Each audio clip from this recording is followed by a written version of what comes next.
Alright, well, at this point it's hard to get it stripped down much further than that, although it is going a little bit further.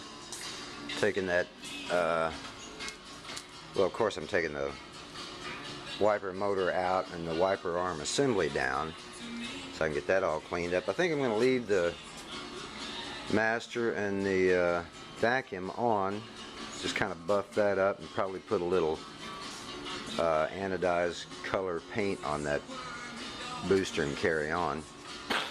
I've done a little bit of scraping on the frame, not much, just to get stuff off of it. Right there, this thing was so thick with mud and crap and goo, this was absolutely buried in mud and grease and gunk and goo, and here every bit of this was just slathered with this stuff.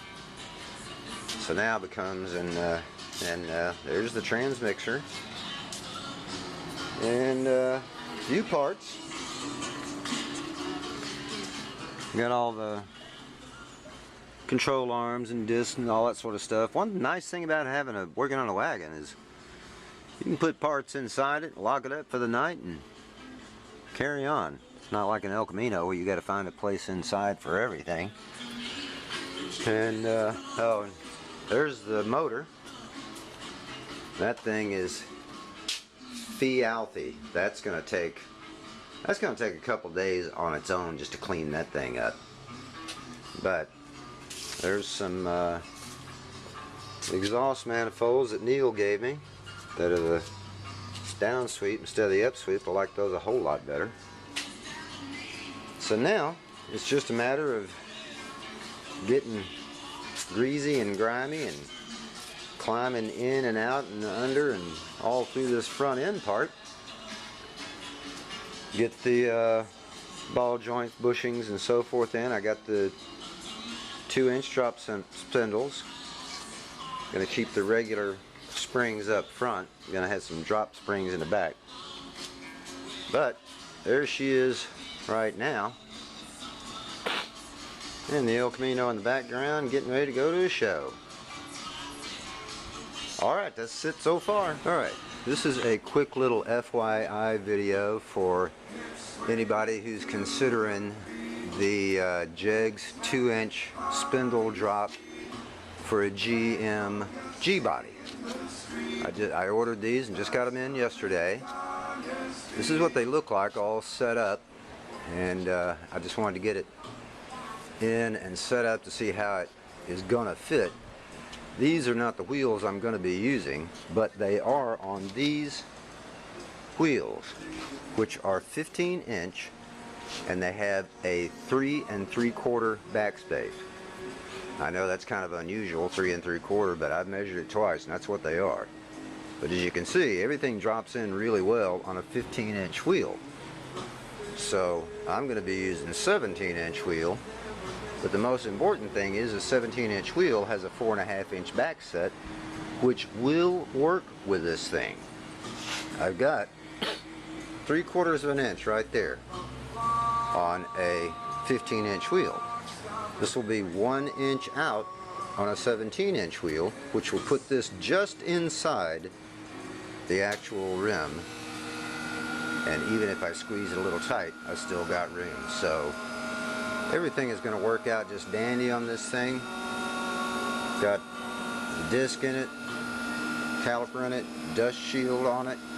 Everything works out just gem dandy.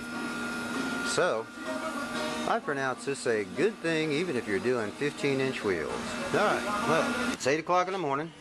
There are the front frame horns.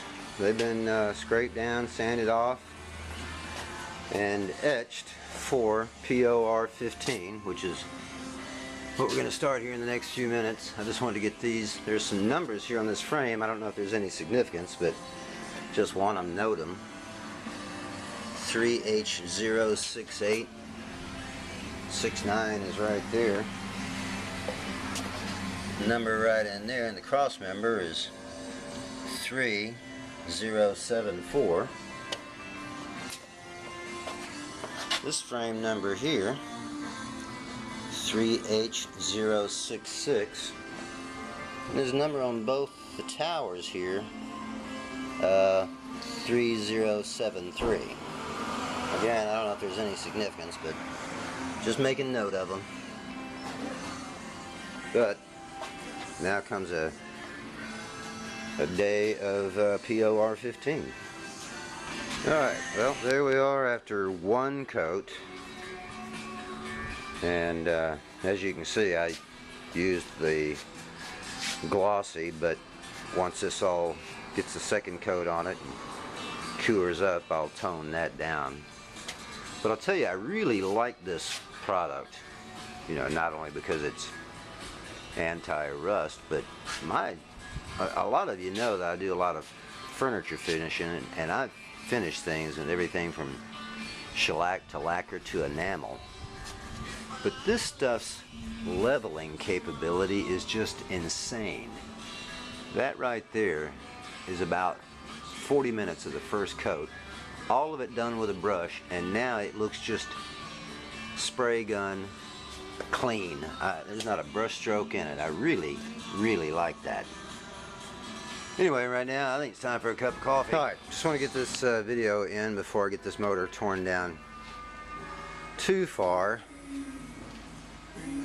Mostly I just want you to see something based on what I gather is the level of maintenance, or lack thereof, this motor has ever seen.